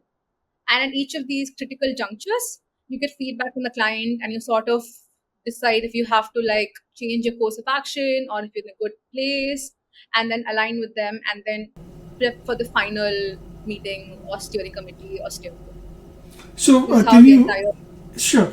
yeah. Can you take us through a project that you might have worked on? See, because this resort wanted to open in Dubai, and they came to me and said, "Can you price my tickets?" And I looked at the prices and where all the family in Dubai can go to a resort like this. What are the comparative prices and so on? Walk me through something real. I recently worked with this leading OTT player in the Middle East. So for them, we sort of did like a pricing refresh for them. We evaluated their current price structures and their product packages, and then we saw what the market was willing to pay, and if they had to change the prices. If yes, how much can they change? What was the range that was available to them? And we also I benchmarked over 20-25 players in the market currently, video streaming players, and then saw what my client could learn from them, what are the features, what were the content they had, and things like that. So OTT means what in America we'll call the cable TV networks, right? कि जैसे So OTT is like नहीं नहीं नहीं it's like Netflix or Prime Video, okay, OTT is your Netflix and Prime and things like okay, over that. the and top. what? Okay, over the top. Okay, over the internet की जगह over the top बता दिया इसको. But मैंने But Keerthana, isn't it true that now everything is OTT or sooner becoming OTT? Yes. Because except for America, cable is dead. Even my local channels I get through broadband now. Hmm. Yes, that it is happening, but in the Middle East, people ask they still have their proper cable connections or DTH connections, and the case the same with India as well. People, even though they have access to the exact same news channels or serial channels or soap operas on OTT, Hotstar, you get everything there that are displayed on the Star network, but people still prefer to have their proper Yo's dabbas, DTH dabbas, and नहीं so मैंने forth for and me so on. it's like holding a remote in my hand and pressing next. I don't want to do it on my phone or on my laptop. Like I just want to hold my remote and press next for the next If you're channel. using a smart TV, you can still control using your remote. So Sure, TVs yeah, nowadays can control yeah. TVs. So Most of my viewing is now on Netflix and Prime Video. So, so help me understand this. Dekho, it sounds very good. And again, what did you as a consultant bring to the project that the person who was hiring you couldn't have done it himself, or couldn't have hired someone, or couldn't have given the task to someone who already works for him to do the to make that comparison कि market में ये 5 competitors हैं, इनकी ये pricing है, और इनके ये top 3 features हैं जो कि हमारे पास हैं या नहीं. I think I would say the eye for detail, because in IIM-A they train you for that, right? They train you for those long hours to make sure that you pick up every single detail that's important to like document it. I think this is where I would have come in, because most of the work that I did on this particular project was just mainly doing my research and then making the part of the deck that would be serve as like backups. But in case if the client asks something, where this number come from or how you're telling me this, then my slides would be pulled up, like, hey, it's right there. So this is where that. So I know ये Vicks का कीर्तना, this is Vicks का सबसे बड़ा trick question, and now you've fallen into it. So now I'm going to jump in. So why can't your client just hire an IIM-A graduate? They don't. It'll be like 1/10 of the cost they would have paid your firm. Right, but this is not about me. It's about the entire team, right? The kind of experience we all bring in, the experience that the partner brings in, the experience the director brings in, the knowledge that they have about the current, the what do you say, the geography, demographic, and see that. So, in fact, I asked this question to my manager on the project, and this is what he said. He said that they're not paying you to do the work; they're paying you for your experience. Anyone, when you do 2 or 3 pricing projects, it becomes very routine for you. So that's why they're putting the trust in you to do it for them, because they already know that you did it 2 or 3 times. So when you become a manager, when you become a director or partner, they put the trust in your experience, not on your work. So this is what I sort of understood from my project and from my time here at the firm. No, I think Kitana, that's just so valuable because there is no replacement for experience. There is no replacement for boss. I've done it 50 times. I know how the last 50 times turned out, so I can now do it the 51st time. There is no replacement for that experience. It really is a pyramid structure where you can get a lot of people to do the work and they can use ChatGPT and all those tools to do the work. But at the end of the day, the partner says that, look, boss, I've done it 50 times. I'm 60 years old now and I've just done it so many times and this is how it plays out. There is no replacement for that experience here. And a consultant like you probably gets billed out at what? $300 an hour? Or like, do you even know what you get billed out at? No, unfortunately, that kind of sensitive information is only like manager level enough. So we are like completely blocked from that. Yeah. See, 80 lakh Indian rupees is almost 100,000 US dollars. Okay. I was just talking to the placement coordinator at Stanford Business School. I wanted to hire someone from there for my organization, and I was asking her, "Kecha, what's your median salary?" And she said the median salary was $150,000. So even Stanford Business School graduates, median salary is only $150,000, and that too when they are getting hired in America, where probably cost of living will at least be double of Dubai, and the median age is much higher too. I'll tell you what, Keerthana, what your billing rate would be having worked in consulting companies. I may be off by a few 10, 20, 30%, but based on salary. This is how it works in consulting. Everyone has a different markup, so I'll use X for that. So if you're getting 80 lakhs, 80 lakhs means roughly it is about 7 lakhs per month, roughly. Is that right? That's the upper limit, but much 6, less. 7 lakhs. Yeah. 6 lakhs per month. Now 6 lakhs, and assuming that you've got 70-80% productivity, and maybe assuming 20-30% on the bench, because that's the average usually in consulting firms. So you're basically doing 15 days of work, which is 6 lakhs is of 15 days, and therefore 6 divided by 15, right? I'll do 6 divided by 12, that is 50,000, so maybe about 60,000 per day, right? In your 60,000 per day, let's assume divide by 8. So that will be another 7,000 per hour, something like that. 7,000 per hour. Now, this is your core salary. Typically, on cost will be, I would say, at least 50% more what your firm pays in other things using office and all that. Usually, easy calculation is double of that. So 15,000 per hour is what you are costing the firm, and they would want to make usually double of that on a good basis. Some are cost pricing, so they will do only 50% plus. So that's what your hourly rate typically would be in any firm. And firms that are able to bill a higher hourly rate, and you will see across the consulting spectrum, some firms will have 300 per hour billing rate, some will have 500, some will have what 50 per hour. Okay, the lower end consulting, it's what they are paying their people. And that's how it works. It also depends on how much they are going to have on the bench versus productivity. And finally, there's just these two components in consulting. कितना आप bench time zero कर सकते हो और कितना आप maximum client से charge कर सकते हो, that's what you get paid for. And if you find out that you are being billed at a higher rate, then you should ask for a higher salary next time when you bonus time. Yes, sure. I'll keep that in mind. So, Kitana, the so still the McKinsey is like 25 years ago. McKinsey was still number one. फिर KPMG था, फिर Anderson था, Anderson Consulting था at our time. Now, obviously, Anderson Consulting is out of the picture, right? They closed down, right, with all the Enron scandal, or they're still around? No, it became Accenture. It became Oh, Accenture. Anderson became Accenture. Okay, interesting. So are these companies still coming to your campus to hire?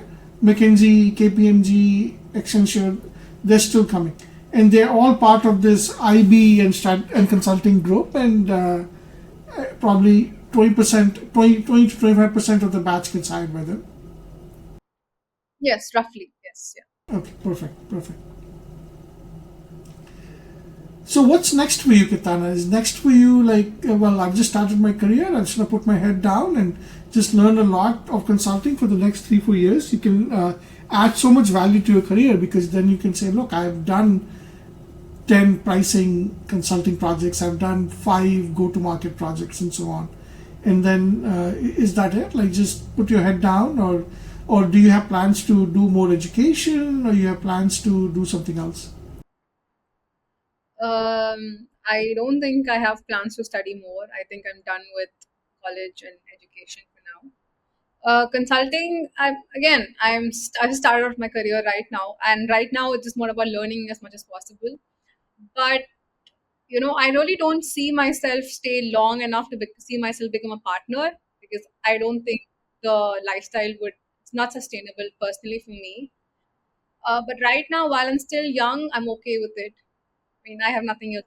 What am I going to do on my weekdays? I don't have a family to come home to. I don't have a partner to come home to. So I'll just work. It's giving me more money. I'll keep it. So that's how the mindset is right now. But maybe 2 3 years down the line, depending on my experiences, I will decide. I might like it. I might grow to like the industry. Then yes, why not?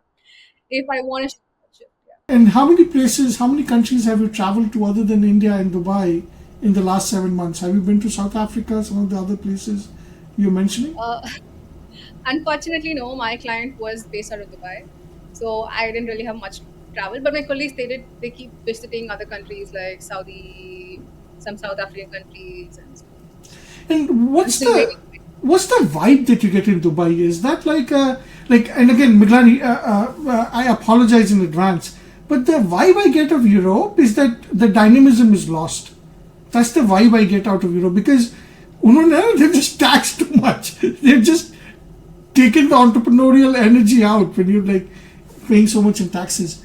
What's the vibe in Dubai? Is it like, is there a lot of energy in Dubai? Is that like you feel like there's something new happening and people are pushing the envelope?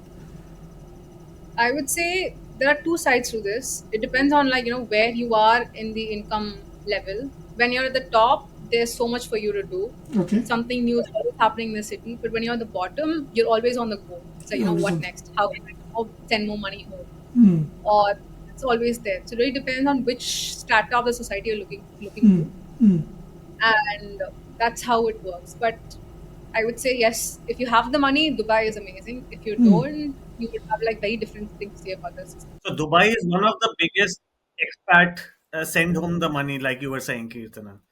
Uh, how much do you send? Yes, yes, And yes. actually, I'm going into a segue into the other question. What do you do outside work? How much do you spend? And I believe Dubai now is like, unlike most of what our impression about the Middle East is, it's a very open, uh, almost like Western culture. So, what do you do outside work? Outside work, I focus my energy and time on content creation. I make videos on Instagram and YouTube. I try to document life. It's one of the few things that helps me keep sane. Apart from that, I like to find time to travel. So in the last year, I've been to Vietnam and Thailand. In fact, I have another trip coming up in 2 more weeks. I'm going to the northeast of India. And so yeah, it's just about finding things to keep me sane while I, slog it off on the other days.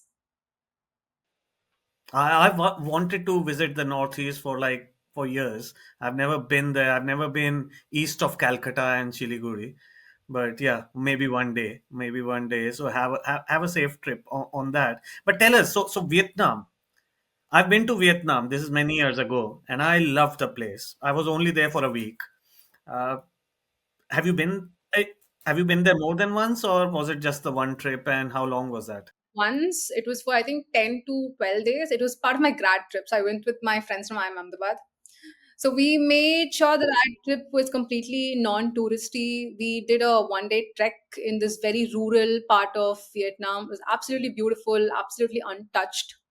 So those are the kind of travel experience that I like to chase, where you're not looking at skyscrapers or some old monument. I like experiences. So the trek, sign me up. In fact, we spent 400 rupees to just chase ducks around a farm.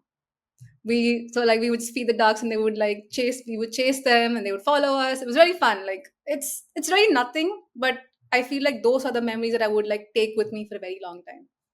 Right. And yeah, you're saying you're going to Northeast now. Why Northeast? Um, like it's I think it's still untouched. It's an untouched part of the country.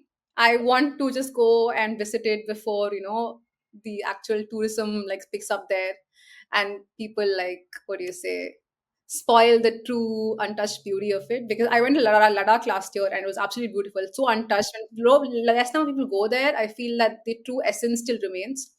So that's why Northeast before it blows up over the internet and takes the charm away from it. So it looks like travel and content creation, those are your two main hobbies, right? Very good. And how is the work life balance? Are you working like only 40 hours a week, or are you pushing 60, 70 hours a week?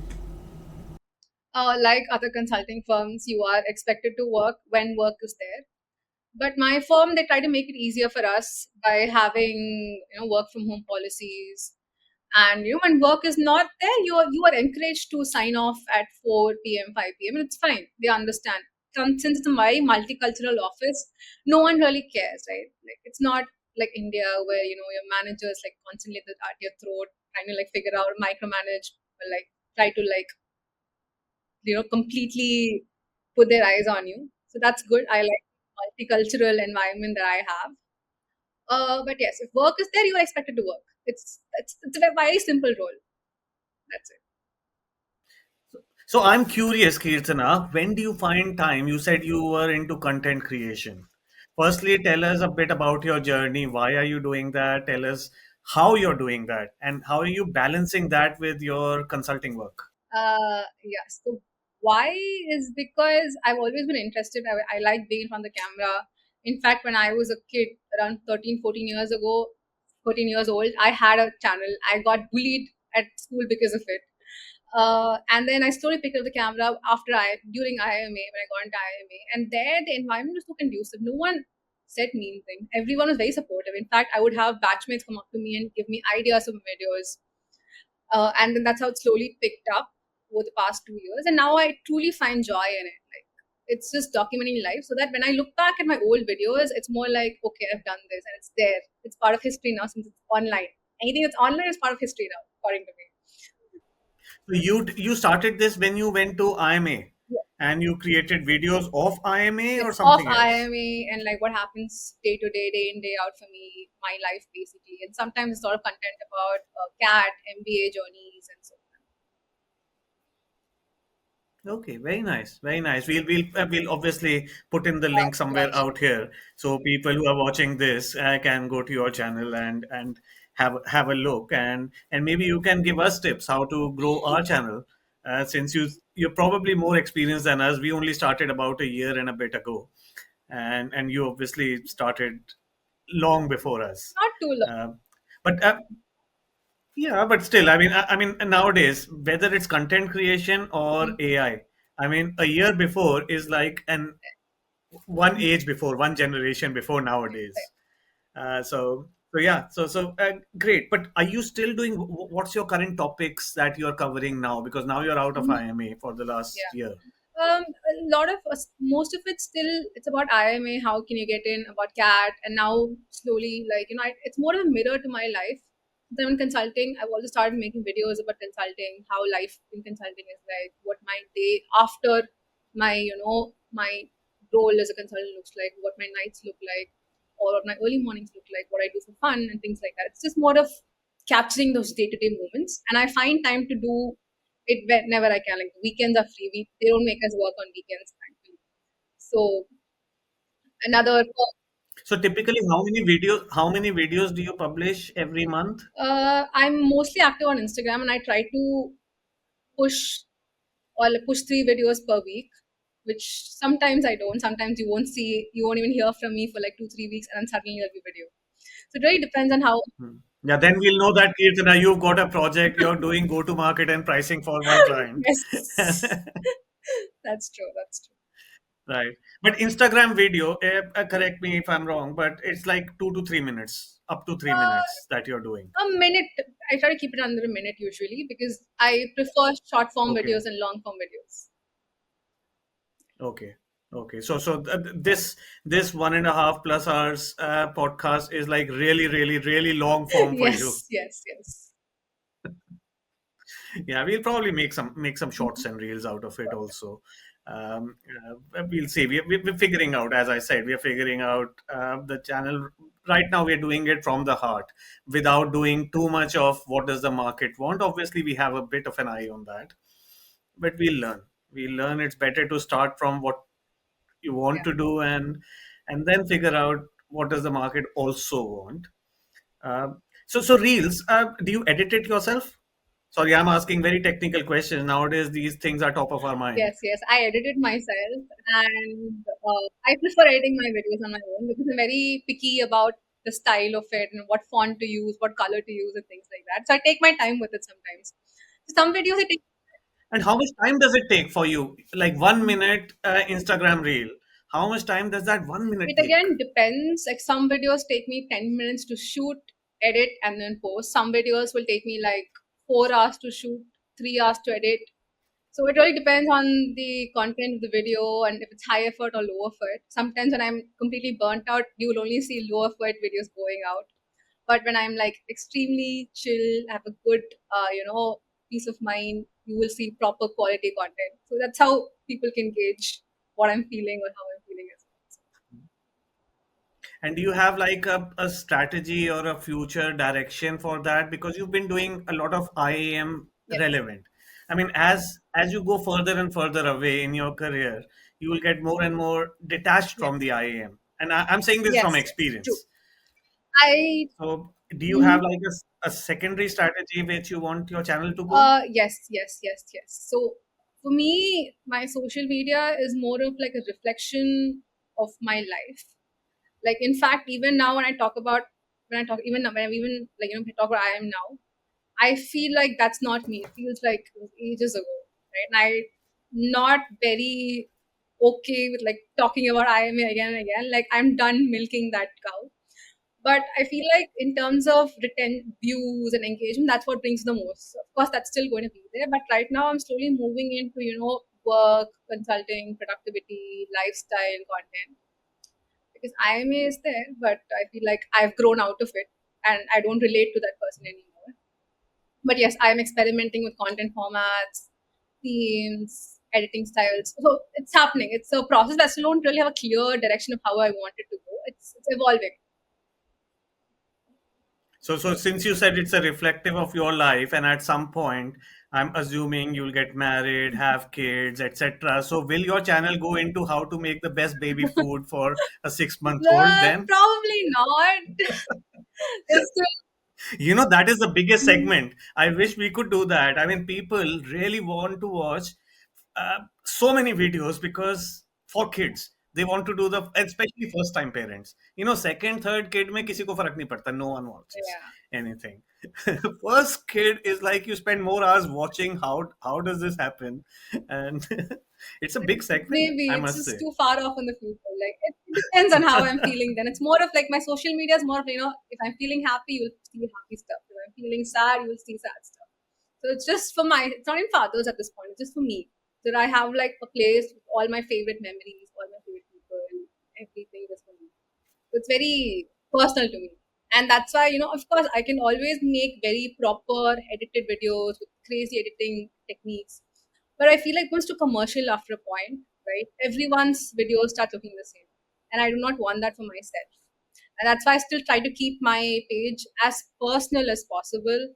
It's still a lot of me, and it's not very commercial at all. No, she was saying that she doesn't like to make it too commercial because you lose that personal connection, and I think that's so important. I think I don't like watching overproduced content anymore.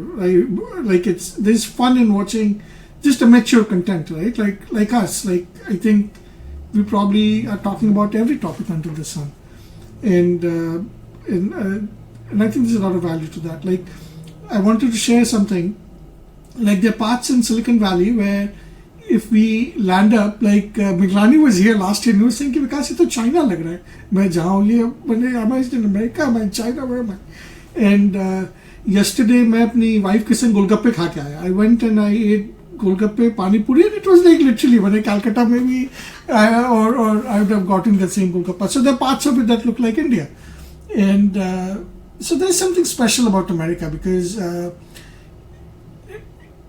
it creates that multiculturalism and so on. So how is Dubai? I remember visiting it in 2010 and I saw no Arabs around me. Like I saw no people but I was expecting कि white dresses कुछ कुछ दिख रहे थे shopping malls वगैरह में. I went to a particular shopping mall where they had made an ice skating ring or ice skating mountain and everything. I saw some people there and so, but generally it felt like high-end MG Road. MG Road population is what I felt. कि Bangalore में MG Road में जैसे लोग दिखते हैं, I felt that same. Is that similar in Dubai, or do you feel like no, you're in Dubai, like you see sheikhs walking around you and all that? Um, Very cosmopolitan. Of course, the actual population here, you won't really see them much. They all prefer to live away from the cities. So when you go out, you see more Europeans and Western people than actual Arabs here. But again, even the Arabs here, I feel like they're very westernized because most of them they've gone out to study. So even people who are from here, who I work with, when you talk to them, you wouldn't know that they come here. So it's like the perfect blend between India and the Western culture. So you get the best of both worlds. And I've heard it's very much like a high rise urban jungle. Yes, yes, that's true. That's true. And what about nature and natural things? I mean, apart from Miglani, at sand. least in 2010, I remember walking in downtown Dubai and seeing कि they had like such long irrigation lines watering trees and plants to get the greenery in. I saw that in 2000, and I haven't visited after that. I wondered if those plants ever survived because when I looked around the plant, it was all sand. Like sand में पानी दिए जा रहे हैं. So, do you still see those irrigation lines running, or did those plants survive? Is there some greenery now? They're still very much there. I think the government they put in a lot of funding into making these parks and planting trees because it's a dry country. What you have to do it, right? Of course, in terms of vegetation, there's not much. It's a desert, but the natural beauty is still there. When you go like 2 3 hours away from the city, you will see beautiful mountains, beautiful lakes. Oh, So nice. it's a different kind of landscape. No, talking to you makes me want to go to Dubai now. You should plan a trip soon. So, Meghani, एक बात बताओ. So, when you are investing in companies in London, why don't you encourage them to incorporate in Dubai? Yeah, we do. We do occasionally. Uh, in our current investment thesis, they have to be in London because there are huge tax benefits of being UK companies and tax benefits for Okay. the investors. If you're not a UK incorporated company, then you don't get this up to the Series A round, a lot of What tax kind of breaks for tax breaks in investors. London? It's things like called EIS and things like that. So in a very simplistic level, if I'm investing in an early stage company, if I put in $100, firstly I can get about $30 back from the taxman right then on day one. So effectively my investment is only about 70, but I get shares for 100. And number two, if within the first 3 years, if the company goes bankrupt or just fails, and which is very common for early stage, seed, Series A type of companies, then I get another 25 dollars back. So, so effectively, depending on the stage, there are two schemes. One is my effective cash at risk is either 50 or in some cases only 35. And that happens only if you are a UK headquartered company. So a lot of companies, when they are raising in the UK, they actually incorporate here and then they raise. It's part of the government scheme to promote and see London and UK is the startup capital of Europe. I know what you said about Europe, and largely it is true, but that's Europe. Firstly, if you forgot, Brexit ke baad, we are not technically part of Europe. And secondly, the startup scene out here is it's not comparable to Silicon Valley, but it is better than any part of this northern So, hemisphere. Miglani, how do you protect against, like, how does the government protect against the scenario where you might be investing in your friend's company, you might be giving in, huh? What are that's, oh my her God. जगह होता है, हर जगह होता है ना. They protect against it. There are checks and balances, but yeah, without naming names, होता है हर जगह होता है. So, I mean, no country, yeah, it no can be foolproof, system exactly. In is my companies, I've it can, told people that look, 1% of processes will be abused, and I'd rather keep my system nice, clean, simple, without if this, else that, para this, subsection this. I just want to keep it simple. Let 1% of people abuse it. When we find them, we'll remove them. But you gotta keep the process itself simple. So okay, so that's what makes you want to invest in London headquartered companies, because of these tax breaks where for £100 investment, you're actually only putting say £40 at risk. at risk in the final risk that if I Wow. lose everything, it will be 40 or And then 50, what's the not cap? 100. Like they must have a cap on it, right? Like you can't put $1 billion in this model. Like Yeah, there is a cap, but I think it's about per year, it's 2 okay. million or something like that, which is big enough for, I mean, you have to find a lot of companies to be investing that sort So of amount. there's a total cap for the fund. You can put $2 million, but there must also be cap per investment, right? You can't put 2 million in one company, correct? Mm, yeah, there are two or three checks. There is a cap for each company. There is a cap for per investment round, and there is an overall cap in for me an annual limit. So, but I'll be honest. I mean, for companies at the early stage that I'm investing in, that cap is quite liberal in the way that obviously, if you're not doing fraud and just money laundering, then it's not a a restraining cap. It's to promote as many as we can. So, but at the same time, coming back to your questions, coming back to Dubai and all that, I think Dubai has a lot of tax benefits. It has a lot of other systemic benefits, as Keerthana has walked us through in the last 1.5 hours. And I'll just add, there is another one which I don't know enough about right now. I'm trying to learn, and that is Indian incorporation through Gift City in Gujarat. We are also exploring Gift City because a lot of these things, and especially Dubai. So we have incorporated companies in Dubai when they are go international because Dubai has this specially zones, trade zones, which have like UK law. You'll abide by UK law, and there are some zones which will be US law. So international companies like that a lot. That it is my law. It is not some random local law that I don't even know when someone will take over my company.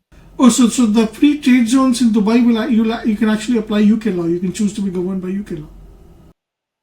Yeah, yeah, you can do all that. Yeah, UK law, US law, you've got all these. You just incorporate, and that law shall prevail. And the gift city in Gujarat is actually trying to compete with Dubai. Like, are they saying that? broadly, in my opinion, it is, I wouldn't say compete, it is of the similar internationalized order, like, say, a Dubai and a Singapore. They're trying to say, okay, here's the zone, and we will abide by a lot of international law. We will carve out uh, some Indian labor laws and out that, so you don't need to be constrained if you incorporate here. So I think it's a smart move by the government of India that, okay, we have to compete. I mean, a lot of people don't incorporate in India; they incorporate in Mauritius and Singapore. So India never gets the tax. India can never show that this is an Indian company. A lot of people go out of India. Indian company goes out of India to go to Dubai, Mauritius. Yeah, and then once you put your leg outside India, then you start hiring people there, then you start growing there.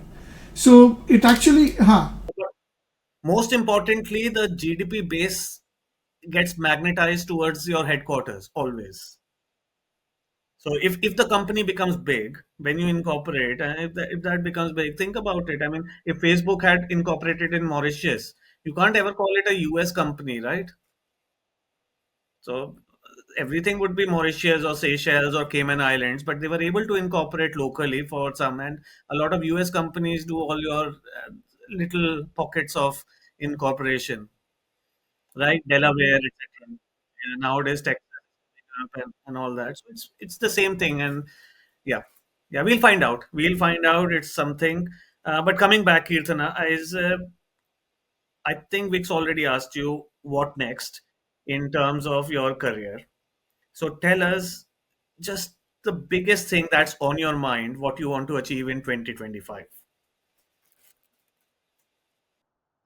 First would be to finish paying off my loan. I feel like that's still something that's weighing me down. While I can, I would want to pay off. So right now, chunk of my salary goes there, paying off that loan. Second would be to grow my social media presence. I've started becoming active on LinkedIn as well, in addition to YouTube and Instagram, and see if I can figure that out. And of course, travel to as many countries as possible. Sort of find that balance between the both. These would be my goals. so very good, Kitana. Now you have friends in London and Silicon Valley. So anytime, please come and visit us. And Miglani can probably invest in you, right? Miglani, वो कह ही रही है कि she doesn't want to do consulting. She doesn't see herself becoming a partner. So you should invest in her. So I'll tell you one thing. I'm reminded that as an ex-consultant, back then we had a kind of a joke in consulting when people used to ask us, or we used to ask people, our seniors, is how do we, what is the partner path? What is the thing? And there was this guy, I won't name, who used to say he was a partner. He had just made partner. He's like, consulting, making partner is very easy. You just stay around for long enough, don't leave and get bored. You will make people will keep leaving, and whoever is left becomes partner. So that was a joke. I'm sure there was like a bit of a nuance in that. It's not as simple and straightforward, but for anyone watching, I mean, there is something about longevity. It's about people self-select. Some people don't like consulting. Some people, like me, like consulting, but don't like that weekly travel every week, being away, being sleeping in some hotel bed, and so on. So everyone has personal preferences. So people self-select and move on, and whoever remains. That's true for corporates also. I mean, a lot of senior management. That's how they become senior management. They've just stuck around for 20 years. No, but I think there's a difference between the other thing I've noted in my career is that people who make partners, they're also marketing oriented. Like usually, at least in places where you have to bring in the revenue, like a partner at a law firm or a partner at a consulting firm, they're basically at the end of the day being measured by how much revenue you're bringing in. So people who are marketing oriented, who are good with content creation on LinkedIn, on YouTube, and stuff like that, I think will have an easier track to partnership. Corporates with are different, longevity and ethics, and people like working with you. You don't have to be marketing oriented per se, but I don't see just someone who is good in analytics making a partner at a consulting firm. That person needs to be able to bring in business.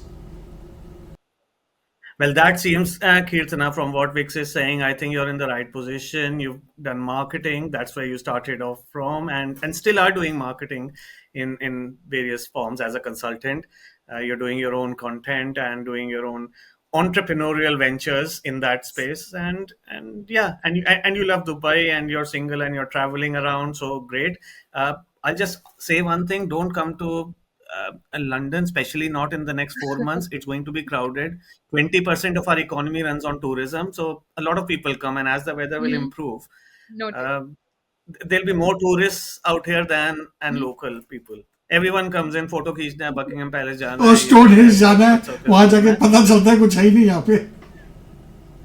Exactly, stone henge जाना है मुझे. आज तक show me one person who been to Stonehenge and said कि कुछ देखा. I mean some people will come back and say, and I know people come back, कैसा लगा? अच्छा था, अच्छा था. मैं सब मुझे भी बता यार, मैं भी गया था वहां पर, मुझे तो कुछ भी नहीं अच्छा लगा. वहां पे चार पत्थर रख दिए और बोल दिया कि अच्छा.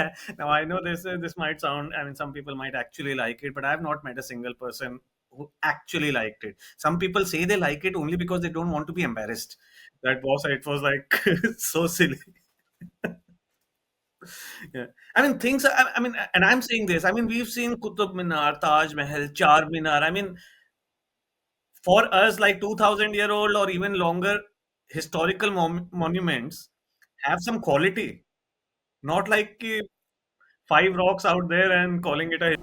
Oh, by the way, I went to San Francisco with my wife and my daughter last week, and there's this Fort Mason on the mouth of the Golden Gate Bridge, so that anybody who came into that had to cross Fort Mason. तो देखे भाई जाके fort mason क्या है. निगरानी मैं बता रहा हूँ यार, मैंने मुझे आई वाज लाइक, मैंने it's like it was nothing. It was nothing. मैंने हमारे फोर्ट्स देख लो, और their fort was what. Like, I have to send you guys some pictures, but it was very disappointing. So No, I'm not even surprised. So, Kirtan, I think your choices of going to Northeast, Ladakh, Vietnam, that is, I would 100% agree. There is some history there. There is some natural Hmm. beauty there. Yeah, unless you want to do shopping and do things like that, things that you gave up and for your Hmm. IIM back in Yeah. the day, that sort of thing, you, I'm sure you get in Dubai, and you'll get in London. True. yeah, but True. if you want Yeah. the best weather in the Yeah, world, then it's California.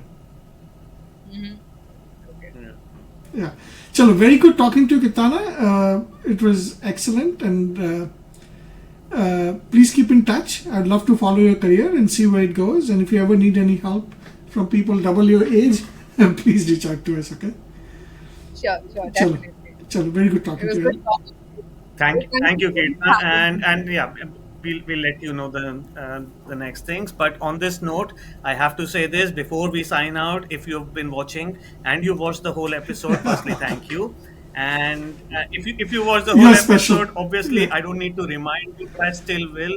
Please like and subscribe to our videos. Maybe put the notification bell on for more such videos, and for more guests like Kirtana, and we'll also have some shorter form videos that maybe Keerthana will advise us on how to do Insta Reels and things like that. But thank you so much. Thank you for your time. It's been nearly 2 hours, Keerthana, and I know it's a bit late in Dubai. So yeah, thank you so much, and thanks for coming on our channel.